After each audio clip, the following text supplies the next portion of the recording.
Алла басқа салған соң пенденің көнбеске амалы жоқ. Сондай пенденің бірі менмін. Мұндай шарасыздыққа кез болғалы да 9 жылдың жүзі болыпты. Отбасылымын. Әйелім мен 10 жасар ұлым бар. Ең жақын қамқоршыларым да солар. Туысым жоқ емес. Анам, 2 апайым мен бауырым бар. Бірақ анадан 6 болсаң да, отаныңа жалғызсың дегендей, 4-еуміз бір анадан туғанмен әрқайсымыздың өз отбасымыз, өз тіршілігіміз бар. Анам ауылда, бауырымның қолында. Мен қатарымнан кеште үйлендім. Тіпті бауырым да менен бұрын шаңырақ көтерді. Бауырым үйленгеннен соң анамның ауырын жеңілдететін адам бар ғой дегенді сылтауратып 30-ға келгенше үйленбей жүрдім. Бауырым анамның қолында болған соң мен қалада қалдым. Апайларым қол ұшын беріп, қаладан 2 бөлмелі пәтерде алдым. Адам бойдақтық өмірге де үйреніп қалады екен.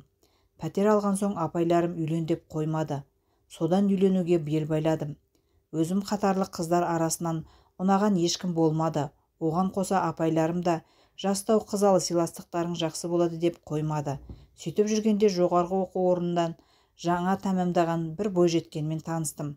Көп ұзамай сол қызды алып қашып үйлендім. Ауылда 2 аптадай болған соң қалаға өз пәтерімізге келдік. Солай отбасылық өмір басталып кетті. Гүлжан өз мамандығы бойынша мектепте мұғалім болып жұмысқа тұрды. Мен сол баяғы жеке бизнеспен айналысып жүрдім. Көтерме зат аламыз да базарда сатамыз. Сол достармен қосылып 2000 жылдарда бастаған бизнес. Бір ізге түскен, табысымыз да жаман емес. Тек бойдақтық өмірдің ойын күлкісін 2 жылға дейін қоя алмай жүрдім.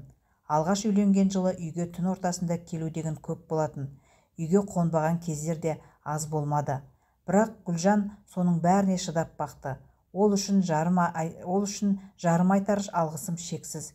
Егер оның орнында басқа адам болса, бәлкім сол кезде ажырасып кетер ме едік. Арада 2 жыл өткенде Гүлжанның аяғы ауырлады. Сол сәттен бастап қыдыруды азайттым. Шамам келгенше әйелімнің жағдайын жасауға тырыстым. Айы күні толғанда Гүлжан дүниеге ұл алып келді. Бұл біздің отбасымыздағы алғашқы ең үлкен қуаныш болды. Енді жұмыстан кейін үйге асығатын болдым. Қиялыма ұлым мені күтіп отыратын сияқты болатын. Әйтсе де арасында пенделікке бой алдыратын кездерде болып қалатын.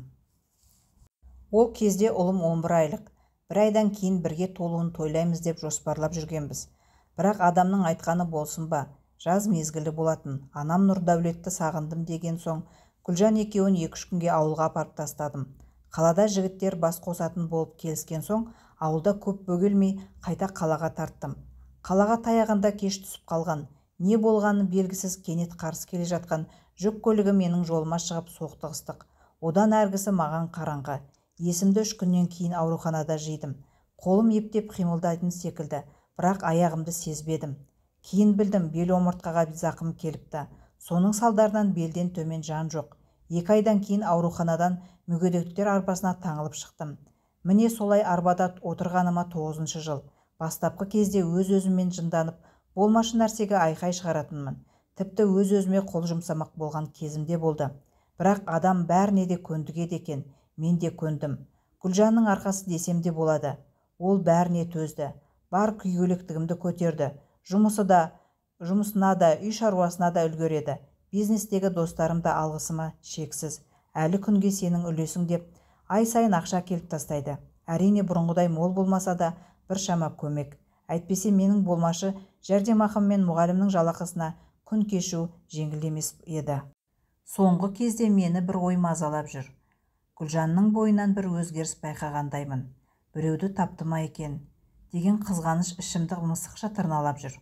Осы оқу жылының басынан бастап Гүлжан ерекше киініп, сыланып, сипанып жүретінді шығарды.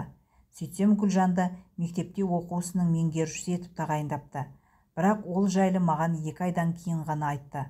Онда да мен соңғы кезде ерекше киінетін болдың ғой деген соң, сен дұрыс түсінбей, ренжіп жүреме, кейінірек айтамын ғой деп жүредім деп ақталды. Түсінбейтінім несі бар, оған неге ренжуім керек дедім де қойдым.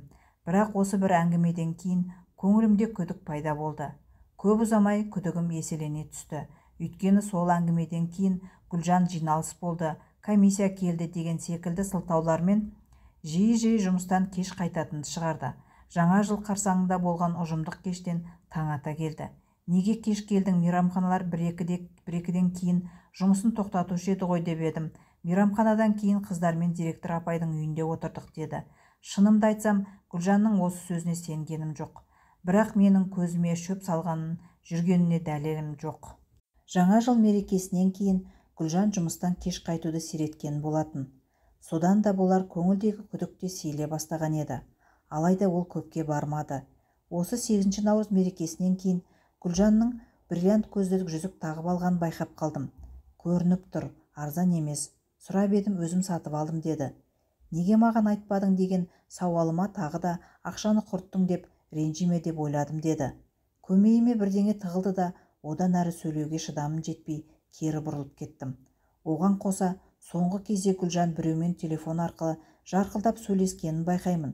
Сол кезде жүзі бал-бұл жайнап кетеді. Тіпті сол кезде менің бар екенімді де ұмытып кететін секілді. Қанша сыр бермейін десем де, өзегімді қызғаныш өртеп шыдай алмай кім деп сұраймын. Мектептегі пәленше апай ғой дей салады. Қазір есік алдына шығуды да азайттым.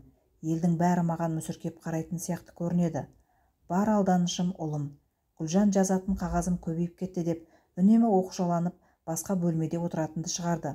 Оның қағазға жазып емес, ұялы телефонға хат жазып отыратынын да байқаймын. Шарасыз күй кешемін. Кет деп Гүлжанды үйден қуып шығатын жағдайда емеспін. Онсыз да не істей аламын? Бірақ қызғанышым жанымды жегідей жеп барады. Не істеуге болатынын білмеймін. Бұл тығырықтан шығар жол бар ма? Не істеуім керек?